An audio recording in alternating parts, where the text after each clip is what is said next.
Hello, everyone. Welcome to Inside the Americas. Here's a look at today's show. As the Brazilian president inches ever closer to impeachment over her alleged messing with state finances, we'll take a look at just how bad the economy there really is. Then, Donald Trump and Hillary Clinton win big in New York. Their primary victories move them ever closer to locking in their party's nomination. And the buzziest leader in the Western world gets even more buzz thanks to quantum physics. More on Canada's Justin Trudeau on the way. But first, we'll start with the growing political crisis in Brazil. The president, Dilma Rousseff, has seen her popularity plummet as she faces an eventual impeachment trial. She has vehemently denied all accusations that she fiddled with state finances to cover up the poor state of Brazil's economy. And while the president waits for her political fate, our Claire Williams took a look at just how bad the financial crisis really is for Brazilians. The line outside this job centre keeps getting longer. People wait for hours to speak to an employment counsellor. Many, until recently, had work. But with Brazil's economy in crisis, holding on to a job is getting harder. I worked in a public hospital. Everyone was made redundant. All the contract workers were kicked out overnight. 575 people found themselves without work, and no one got compensation. As soon as a job opens up, everybody jumps on it. It's really hard for us, and it's like that all over the country. So here we are, hoping to get some work, maybe for the Olympics. We'll take anything that's temporary.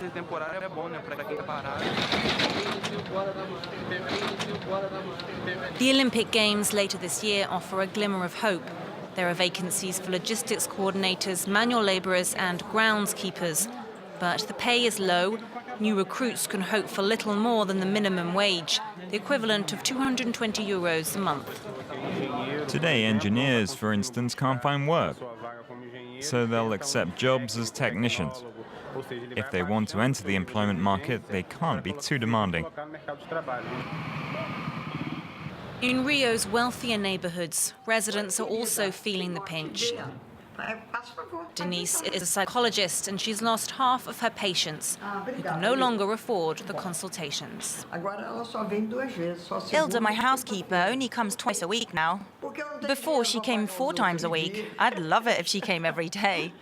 But I don't have the money to pay her anymore. I want Dilma Rousseff to leave power. I don't know what will happen next, but I want her to go.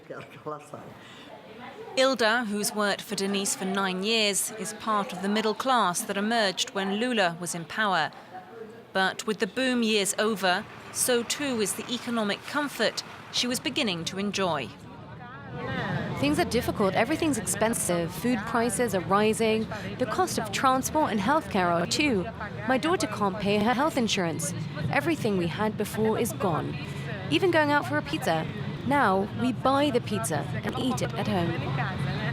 Every day she spends 6 hours travelling to and from work to earn €300 a month. Her daughter studied veterinary science, but she hasn't found a job. The dream that Brazilian children would live more prosperously than their parents is disappearing into thin air. And time is running out for President Rousseff to convince the country she can turn the economy around without jeopardizing the social welfare system her party put in place. The death toll from the earthquake in Ecuador is now close to 500, but the final number could be much worse. A lucky few have been pulled out of the rubble. However, authorities say 1,700 people are still missing. Laurent Berstaker has more. Signs of life amid the rubble. Rescuers are working round the clock to find survivors trapped since Saturday's earthquake inside collapsed buildings like the shopping center in the port city of Manta. This man was pulled out, barely able to stand on his own. In another corridor, rescuers carved a hole in the ceiling to get this woman out.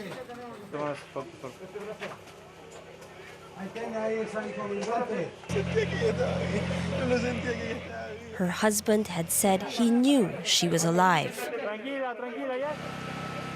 Many more remain trapped, and rescue workers are passing them oxygen and water to keep them alive. In the agricultural hub of Puerto Viejo, another glimmer of hope as a hotel manager was rescued with the help of firefighters from Colombia. We had already pulled 7 dead bodies out, but we never lost hope of finding someone alive. President Rafael Correa toured the devastated sites on Monday. Survivors were asking for water and complaining about dead bodies not being retrieved. He said search and rescue was the priority and the survivors will get aid. The whole country is mobilized. It's a huge tragedy.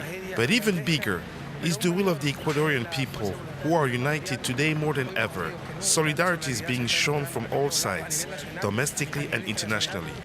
Correa said reconstruction after the quake will cost billions of dollars and the economic impact will be huge.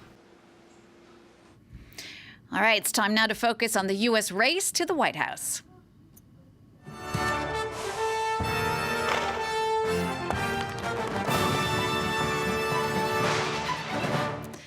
All eyes were on New York this week as billionaire Donald Trump and former Secretary of State Hillary Clinton won big in the primary there. That now bolsters both their bids to lock in their respective nominations, as Solange Mougin explains.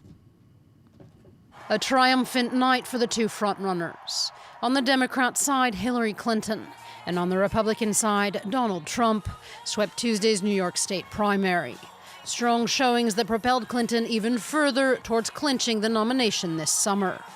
We started this race not far from here on Roosevelt Island. And tonight, little less than a year later, the race for the Democratic nomination is in the home stretch and victory is in sight. Both Clinton and her rival Bernie Sanders were on their home turf in New York. A former senator from the state, Clinton's decisive victory has allowed her to widen her delegate lead against Sanders, a Brooklyn native. Today, you proved once again there's no place like home. Winning big time was even more of an imperative for Donald Trump in his quest to lock in the Republican nomination and get enough delegates nationwide to win a majority at the Republican convention in July. As you know, we have won millions of more votes than Senator Cruz, millions and millions of more votes than Governor Kasich. We've won, and now, especially after tonight, close to 300 delegates more than Senator Cruz. We're really rocking. Deeply disliked in the state, Ted Cruz came in third place behind John Kasich. They, as well as Bernie Sanders, were not in the Empire State Tuesday night. They'd moved on to Pennsylvania and states in the next round of the primaries.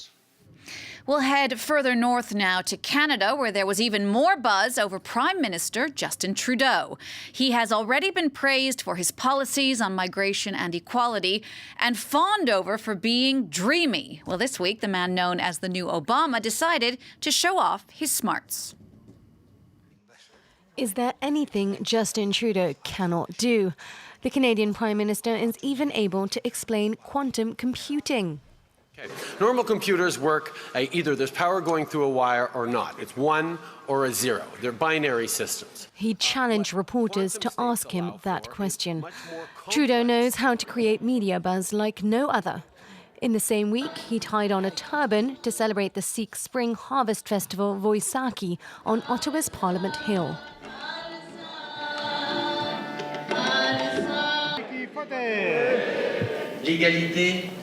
Equality is our objective. Every Canadian, no matter who he is or where he comes from, is entitled to a real and equal opportunity to succeed. Trudeau has put his money where his mouth is. His Minister of Defence is a Sikh former army commander, and his gender-equal cabinet includes 15 women, a minister in a wheelchair, and an Indian former bus driver. He also decided to take in 25,000 Syrian refugees, the first of whom he personally welcomed at the airport. Welcome to your new home. All these events went viral. Even his personal story is attractive. Previous careers as a teacher, boxer at a charity match, and nightclub bouncer mean he is seen as a man of the people and a heartthrob. The son of former Prime Minister Pierre Trudeau, the eulogy he gave at his father's funeral 16 years ago was a first step on the national stage. But it's not just in Canada itself that he promotes inclusive and widely popular liberal values. At the World Economic Forum, he was embraced by feminists. We shouldn't be afraid of the word feminist. Men and women should use it to describe themselves anytime they want. But that role we have as men in supporting and demanding equality and demanding a shift is really, really important. The charismatic leader is looking to create a more plural, welcoming country and is using his knack for what plays well in the media to put Canada on the map. Well, that's all the time we have for this Inside the Americas. Thank you for watching, and we'll see you again next week for all the news from north to south.